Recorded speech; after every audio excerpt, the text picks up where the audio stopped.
Hello there and welcome friends. This is a guide on all of the best arcane spells. And we are going to talk about all sorts of the spells in the game divided into 3 sections. First with buffing spells, second with crowd control and debuffing spells, and lastly with direct damage offensive spells for all sorts of playstyles. I won't be talking about the actual Mythic spells, as I already have them covered on each of my Mythic path guides. Spells can certainly make a massive difference in the game, especially buffs. And this will also work as another way of, helping when it comes to making build guides, so I don't have to repeat the spell selection section on every one of them. It's better to leave it all in a single place like this, I believe. So first, let's get started with our arcane buffing spells, so that even a class like Wizard can achieve a good amount of armor class and great attack bonus. So for level 1 buffs, the first one is Enlarge Person. It's one of the best buffs in the game overall, and what it does is increase your size by 1.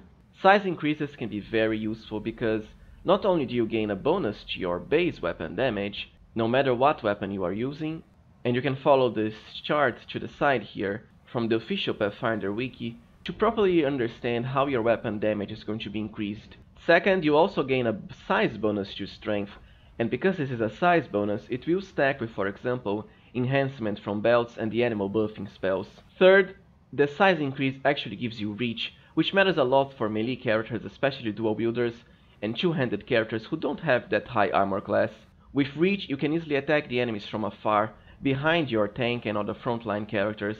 It is true that the spell also has a -2 size penalty to dexterity, so for dexterity characters you might consider investing into Reduced Person instead, as I will soon show you. Another very powerful buff, and this is only for ranged characters, is Hurricane Bow. Just like Enlarged Person, it also increases the damage of any of your ranged weapons. It does say bow in the name, but also works for crossbows, as if one size larger than it actually is. So it's the same benefit of Enlarged Person as far as extra weapon damage, except you don't have a dexterity penalty or the size penalty to AB. And the best part is, Hurricane Bow will actually stack with Enlarged Person, so you can increase your ranged weapon damage by 2 sizes for a lot of extra damage.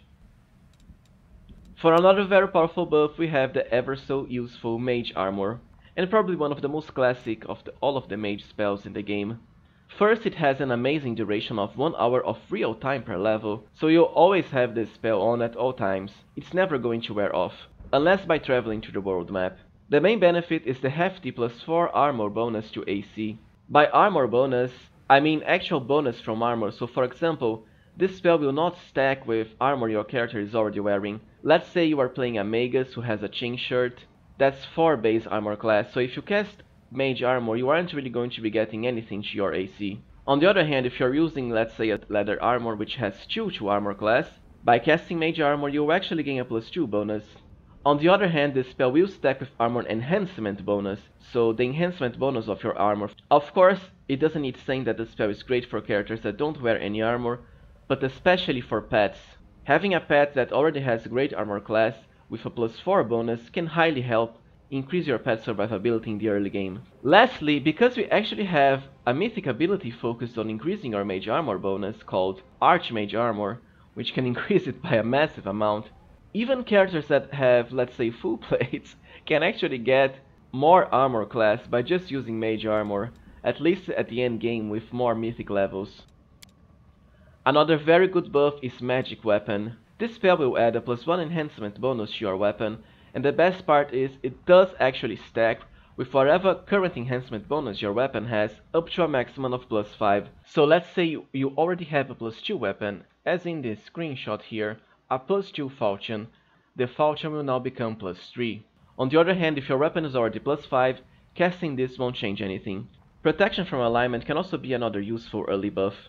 A +2 deflection bonus to AC and resistance to saving throws against evil enemies can be very decent in the early game. But most importantly, even though it doesn't say in the description, this spell will make your character immune to charm effects, so perfect for fighting against succubus enemies. For another great buff, as I said before, we have Reduced Person. It's basically the same as Enlarged Person, except well, it reduces your character's size, so you will actually take a penalty to weapon damage, but on the other hand, you gain an increase in attack bonus because of the size reduction, and also a size bonus to dexterity, perfect for all sorts of dexterity characters, especially because they can actually get your dexterity bonus added to your damage, for example from rogue weapon training, and also the mythic weapon finesse mythic ability. So even though this does have a -2 size penalty to strength, it won't matter for your dexterity characters. The same for the size reduction to weapon damage, because as a whole, most of your damage will come from your weapon, enchantments, and also your dexterity modifier, not your base weapon damage. A lot of dexterity weapons like short swords and daggers tend to have low base weapon damage anyways. Shield is another great arcane buff. It grants you, well, a +4 bonus to shield armor class. As usual, it's great for characters that cannot equip any shields like the usual casters, but also for dual wielding and ranged characters. Even though by default this spell is personal only, characters like alchemists with the aid of the infusion discovery can actually cast this spell on any party members, pets included. Lastly, for the best level 1 arcane buffs, we have True Strike. This is a very powerful arcane self buff that grants your character a +20 insight bonus to their first attack. It does have 12 seconds duration, so you can cast this spell, attack with either your normal weapon attack or a touch spell, which requires an attack roll, and still benefit from the massive +20 bonus. You can even bypass concealment with it, so even better for us. Of course, the limitation is that it only works for a single spell or attack, but because it is a level 1 spell, you have quite a lot of casts of it. And you don't even need to use it in battle, you can cast it before battle because of the 12 seconds duration that can be extended with extend metamagic rods. As a trickster character, we can even turn this into a cantrip for infinite uses. Alright, so let's talk about the best level 2 arcane buffs now. The first one is Animal Aspect, but this spell has somewhat of a niche use. The main use is casting it as Aspect of Gorilla for the very high +4 competence bonus to your combat maneuvers such as Strip. The downside is that it is a personal buff, and usually only arcane casters like sorcerers and wizards can get this spell. However, alchemists, just like with True Strike and Shield, can also cast the spell on any ally, including pets, once again from the infusion discovery. So it's a perfect buff for your pets that trip on their normal attacks like the wolf and the dog, or any other trip characters you might have. Second, we have the animal buffs like Bear's Endurance, Bow Strength, Cat's Grace, Fox Cunning, and Eagle Splendor. They all give a +4 enhancement bonus to one of your main ability scores, which is very useful in the early game. Starting from the mid to the late game, you can replace them with belts instead, and also headbands, but you won't always have enough headbands and belts for all of the ability scores, so these spells are still useful. For another great arcane buff we had False Life. This gives you temporary hit points for 1 hour per level, so very high duration. And temporary hit points are great because they are another layer of defense that you get to stack on your characters. The way to go, as I've already explained on how to get the best defenses guide, is to stack multiple defensive layers. It's not just about armor class, but also concealment and temporary hit points. Temporary hit points are basically an energy shield type of effect. Whenever your character suffers damage, the damage will come first from the temporary hit points you have, and only later affects your actual hit points. Second, we have the ever so famous mirror image. For those that don't know, it creates multiple illusory copies of your characters. Whenever the enemy attack your character with mirror image, there's always a chance, a very big chance, that they'll attack a false image instead, so the image will disappear and your character won't be hit. It is bypassed by True Seeing, but you know, most of the enemies in the game actually don't have True Seeing. It's usually only the late game enemies, especially the late game bosses. And even then, for some of them, you can dispel their True Seeing effect. Because this will work regardless of your character's armor class, is another great source of defense for any of your arcane casters.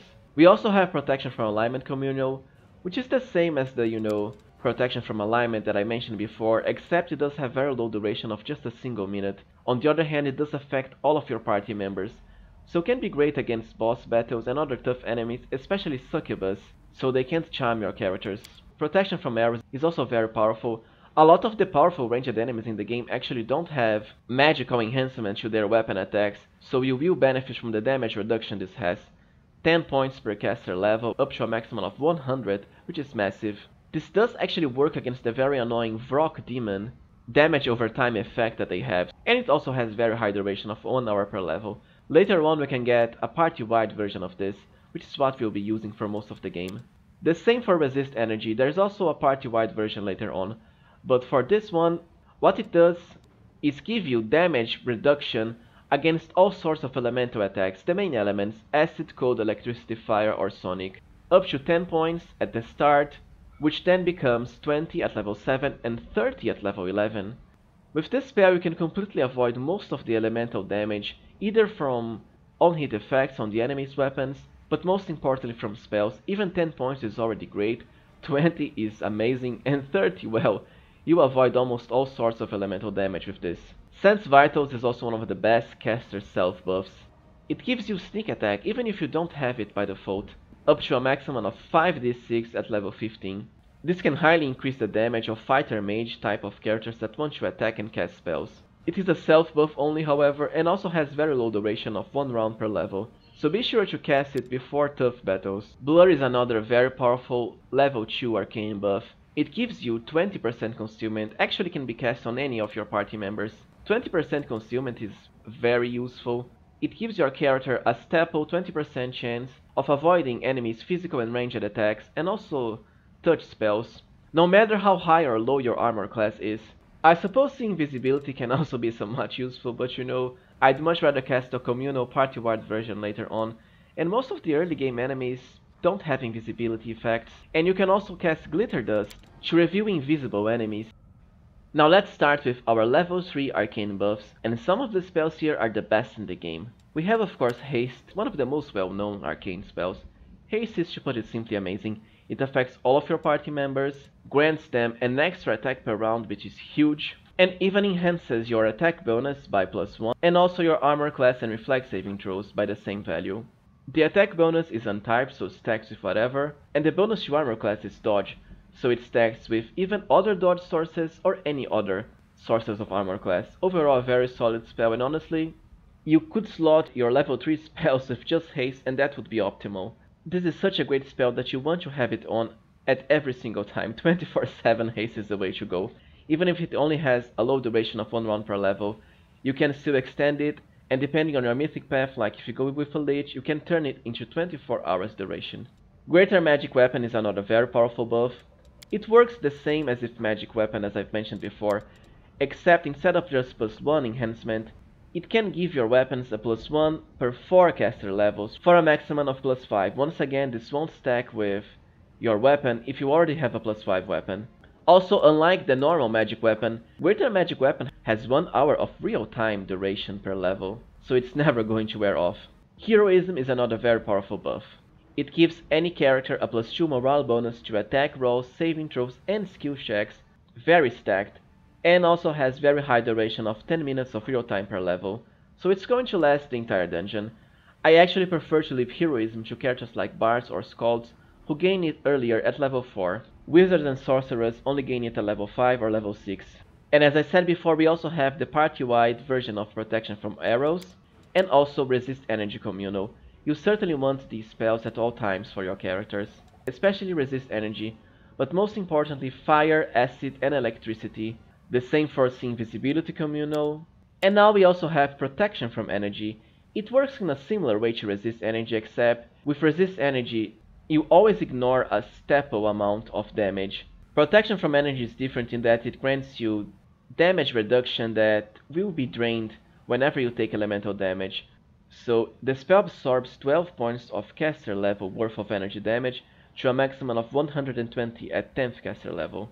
When it comes to Resist Energy, let's say you have 30 damage reduction from Resist Energy, so no matter how much damage you take and how many times, so long as the spell is in duration, you will always get 30 points reduced from energy damage.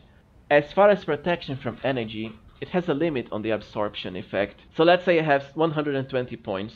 If the enemy damages you with a fire spell, for 20 damage, you absorb the 20 damage, but you now only have 100 points of damage absorption, which gets reduced up to 0 the more elemental damage you take. So the way to go is to actually stack both Protection from Energy and Resist Energy for maximum defenses against elemental damage. We also have the Displacement spell. It's the same as Blur, except it has a lot less duration of 1 round per level instead of 1 minute per level. On the other hand, the concealment effect is a lot stronger, of 50% concealment instead of just 20%. This can highly reduce the chances of your character getting hit. For the best level 4 arcane buffs, first we have the classic Stone Skin. It can protect any creature, not just the caster, with 10 damage reduction that is only pierced by adamantine. And I don't really think enemies actually have adamantine weapons. I suppose some of them might, but the vast majority of enemies don't. And the spell is able to prevent up to 10 points of damage per caster level for a maximum of 150. So whenever the enemy hits you with a physical blow, you will ignore 10 points out of that. This does have a material component of Diamond Dust, 5 per cast, and you know it doesn't matter that much. Diamond Dust isn't that expensive, and you can always buy a massive amount of it from spell merchants, and even find a lot as well in some areas. Don't be stingy with your Diamond Dust. False Life Greater is another great buff. It's basically an upgraded version of the False Life spell, so it gives you more temporary hit points. 2d10 plus 1 per caster level to a maximum of plus 20. So that's around up to plus 40 hit points. And the best part is it does stack with False Life, so you can cast both for a massive amount of extra hit points. Greater Invisibility is great too, as the name itself implies. As far as concealment, it's the same effect as displacement, so 50%. However, it also gives your character the invisibility effect for 1 round per level, and unlike the normal invisibility spell, if you attack after casting the spell, you'll still retain the invisibility bonus, which can be good as enemies will have to roll to properly detect your character if they don't have true seeing, and is especially neat for characters that have sneak attack, like rogues for example, to easily catch the enemy flat-footed, because they can't detect you. Enlarged Person Mass is somewhat niche. If you have multiple, let's say, two-handed characters, then you might consider casting the spell, or you can just, you know, cast the normal Enlarged Persons, which comes way earlier, and they all have the same duration. The only difference is that this does affect multiple party members. For level 5 arcane buffs, first we have Animal Growth. This is one of the best, if not the best, of the pet buffs, and you certainly want it on every single one of your pets. The bonuses are huge, plus 8 size to strength, plus 4 size to constitution, so you can still benefit from the animal buffs and enhancement values on gear like belts. The penalty to dexterity doesn't really matter, because even then you still get an extra bonus to your armor class. Now just as a note, this spell won't actually increase the model size of your pets, besides the horse. By model I mean the actual 3D model.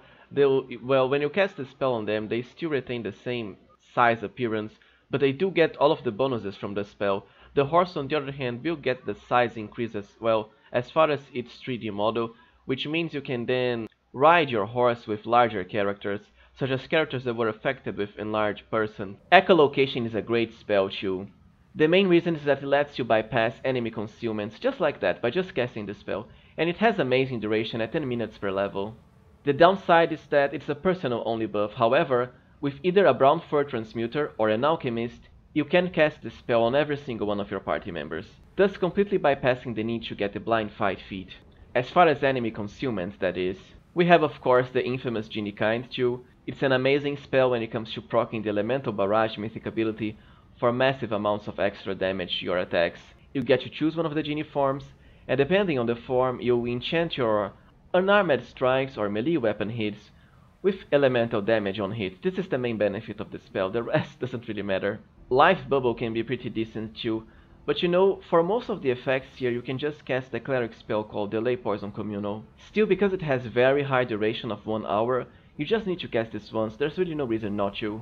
We also have of course the communal version of Stone Skin. It's basically Stone Skin except party-wide. You always want to have the spell on at all times. Like I said, the Diamond Dust cost doesn't matter. I have for example close to 2000 Diamond Dust here, you can just buy more. At level 6 we have quite a lot of good spells. For buffing spells, first you have the mass version of all of the animal buffs, which are amazing for buffing our entire party with enhancement bonus to each of their scores, physical and mental.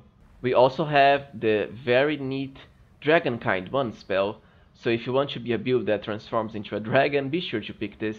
It can actually give you quite a lot of attacks, 1 bite, 2 claws and 2 wing attacks. That's 5 attacks from this form. Although the bonuses to attributes aren't that great, but this spell does have upgrades later on. Greater Heroism is another very solid buff. It's basically twice the effect of Heroism, so plus 4 morale to attack, save and skill checks, but also gives your character immunity to fear, which is great, and even temporary hit points equal to your caster level for a maximum of 20. The only downside is that Heroism has way higher duration. The greater version only lasts 1 minute per level. The transformation buff can be very useful as well. It can actually turn your character's base attack bonus into that of a fighter, so equalizes your base attack bonus with your level. A level 20 wizard can get 20 base attack bonus, the same as any high base attack bonus character. The only downside is that it will block your spell casting, but you know, if you want to be a fighter mage and attack the enemy when buffed, this spell is the way to go, and it can actually give you more attacks because of the increasing base attack bonus.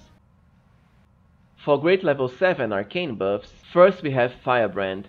This will empower the weapons of all of your party members with fire damage. 1d6 points per hit. It might not seem that much, especially because a lot of the enemies resist this, but the main use is to get your characters to proc the mythic ability Elemental Barrage with ease. With this spell, all they need is another source of an element to get Elemental Barrage going. Second, we have Ice Body, one of the best buffs in the game. It is a personal only spell, and you can only cast this on party members by having a brown fur transmuter. It makes your character immune to a lot of stuff, cold, but most importantly critical hits, ability score damage, which is huge, blindness, disease, drowning, electricity, poison, stunning, and all sorts of spells or attacks that affect your physiology or respiration. Honestly, the main benefit is immunity to ability damage and critical hits. It does give you vulnerability to fire, but this doesn't matter. You can just cast resist energy and protection from energy fire to easily avoid fire damage. We also have Legendary Proportions, another extremely powerful buff. It works in a similar way to Enlarge Person, except it increases your character's size by 2 instead of just +1. A great sword, for example, will go from 2d6 to 3d6 damage. And it also gives a hefty +6 size boost to strength and +4 size to constitution, and even +6 to natural armor class, which will stack with other sources of natural armor like bark skin and amulets of natural armor, and even a stone skin effect of 10 adamantine damage reduction, so talk about a stacked spell. The only downside is that it does cost dinosaur bones, but don't worry because we can actually buy dinosaur bones now from merchants. Also, for a character like NENIO, you can easily spend your resting sections in the camp or the Dresden Citadel by scribing Legendary Proportion scrolls, so you don't have to actually cast it from your spellbook, and by casting it from a scroll, you will bypass the dinosaur bone material component requirement. And don't forget, the size increase from this spell will also give you higher reach. True Seeing Communal is another great buff, but Divine Spellcasters actually get this earlier at level 6, so you might as well save that for them instead. Arcane characters only get it at level 7. True Seeing is great because, you know, it lets you bypass enemy concealment based on illusion, and also enemy illusion effects like Mirror Image. And some enemies like the Mythic Glabrezus and the Mythic Vrox love spamming Mirror Image. If you want to change into a dragon, Dragonkind 2 is another choice. It's basically an upgrade over Dragonkind 1, so for higher stats, and you also gain a Tail Slap attack for more attacks per round gained as well. Now for the best level 8 arcane buffs, first we have Sea Mantle, which is one of the best buffs overall in the game. It is a personal only spell, but it can actually grant your character a massive +8 cover bonus to armor class, and also +4 to reflex saving throws, so long as they don't have the freedom of movement buff, and most of the enemies don't have this. At the very least, it's still a very big +8 bonus to armor class, and it can even make you immune to fire damage as well, so very solid. Protection from spells can be neat as well, by giving your characters a +8 resistance bonus against spells. The issue I have with this is that at this point, well, when you get this, we already have Cloaks of Resistance of, let's say, +5. This isn't that much higher over it, and it does cost Diamond Dust as well, but on the other hand it has very high duration. Also, there are ways to become immune to, let's say, mind affecting spells at the same level that you would get this spell, in this case with Divine Casters, as I will show you in my Divine Spells guide. Mind Blank, meanwhile, doesn't have a material cost, lasts for a whole day, 24 hours, and can grant your characters +8 resistance bonus against mind affecting spells, so it can be solid. Now Frightful Aspect is the main attraction here. It also increases your size, just like Enlarge Person, for a +6 size bonus to strength, +4 to constitution, a bonus to natural armor class that stacks, and even some spell resistance. The main benefit, however, is the aura it gives you. This aura will automatically shaken any enemy that is not immune to fear, no matter how high their saving throws are. Shaken enemies actually take -2 to their attack rolls, and also, most importantly, -2 to their saving throws, so perfect for debuffing the enemy and crowd controlling them. This spell will always be in effect, so you can cast it before battle, it has very high duration, and just by being close to the enemy, that will be enough to hit them with the shaken effect. Lastly, it also has insane synergy with the Shatter Defenses feat. Because the enemies are all automatically shaken, they will also all be caught flat-footed for a very big armor class penalty by just attacking them with the Shatter Defenses feat, instead of having to bother using Dazzling Display that not only costs a full action, but also requires the enemy to make a check to resist it. Frightful Aspect doesn't, it just works. As simple as that. We also get the last of the Dragon form spells, Dragon Crown 3, for even higher boost to our ability scores and even more attacks. That's 1 bite, 2 claws, 2 wings, 1 tail slap, so 6 attacks. A wizard, for example, can go from 2 attacks at max level to 6 attacks with this, and you can still retain your spell casting abilities. On the other hand, as all shape-shifting spells, it will block you access to your quick slots, which can hamper spellcasters because you won't be able to use the very powerful metamagic rods. Greater Angelic Aspect can be useful too. At the very least, it gives you a +4 resistance bonus against evil enemy spells. And that's the main benefit from this, because it does hit your entire party, and you can also then benefit from other cloaks. There are some powerful cloaks with effects that don't increase your saving throws, so you can use those cloaks and then cast the spell to gain a +4 resistance against evil enemies, so pretty much all of the enemies in the game. Now we have at last reached our ultimate spells, the level 9 ones. For great level 9 buffs, first we have Fiery Body, which is basically an upgrade over Icy Body, but you can actually make do by just casting Icy Body instead if you don't want to spend a level 9 spell slot. You still get immunity to critical hits and ability score damage, but in this case you are actually immune to fire damage, and whenever you take damage from fire, you are actually healed instead, at a rate of 1 point per 3 points of fire damage suffered. And you also gain a +6 enhancement bonus to dexterity, and increase the difficulty class of your fire spells by +1, so can be great for using with Sirocco. For Hellfire Ray doesn't matter because Hellfire Ray does not have a save for damage. Foresight can be great too. At the very least it gives you +2 insight bonus to armor class, which is very rare, and also to reflex saves. Also, you cannot be caught flat-footed, which means the enemy cannot sneak attack you, so pretty neat. Heroic Evocation is another great buff, so +4 morale to attack rolls. However, you can also increase their damage rolls, which is great with this. And another increase in temporary hit points, immunity to fear and charm effects. Plus it lasts for a very long time and hits your whole party. Don't forget that Heroic Invocation does not actually increase your saving throws, so be sure to cast either Greater Heroism or another source or plus morale to your saving throws. We also have Mind Blank Communal, for the +8 resistance bonus against mind affecting spell to all our party members. Now if you want to play a shapeshifter character, you can also use the aptly named Shape Change spell. It basically combines all of the previous polymorph and shape changing spells into one. Besides mythic spells, for example, you cannot access the demon form spells with this. The best use of course is to become the ultimate dragon through Dragon Kind 3. But for arcane casters this doesn't matter because you can just cast Dragon Kind 3 instead. It's only really useful for divine casters like druids, who cannot become dragons otherwise. And it is a pretty unique spell in that it actually costs Jade. I don't think any of the other spells do. Alright, so this was it for my best arcane buffing guide. As this guide was long enough as is, with just the buffing section covered at around 30 minutes long, I'll soon be releasing a follow-up to this guide with just the crowd control, debuffing, and also direct damage arcane spells. My best divine spells guide, which will also be similar to this, is going to come right after. As usual, if you found this guide useful, then please remember to support the channel if you can by liking, subscribing, and even becoming a channel member. Thank you for watching and see you next time, friends.